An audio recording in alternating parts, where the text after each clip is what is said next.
ভাড়া কইছি আমি 40 টাকা, আপনি 20 টাকা দিলেন কেন? কারণ বাকি 20 টাকা আমার বউ দিবে। তোর সকাল সকাল পড়লাম একটা ঝামেলা। এই আপা দেন 20 টাকা দেন। মামা আমার কাছে তো টাকা নাই, আমি আপনাকে পরে দিয়ে দিব না। আপনার পায়ে তো মনে হয় শক্তি নাই, আপনার হাজবেন্ডে কোয়েন যে খাসির পা খাওয়াইতে। যৌথ অ্যাকাউন্ট করার সময় তুমিই শর্ত দিছিলা সংসারের সব কাজ যৌথ হবে। এজন্য আজকে আমি ভাত রান্না করছি, তুমি তরকারি রান্না করবা।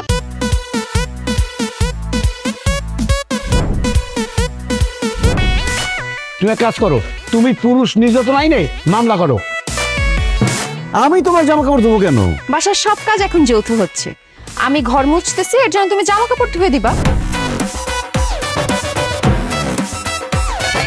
এক কাপ চা দেন তো। কি চা দিব ভাইয়া, রং চা নাকি দুধ চা? রং চা দেন। চিনি কি বেশি হবে না কম হবে?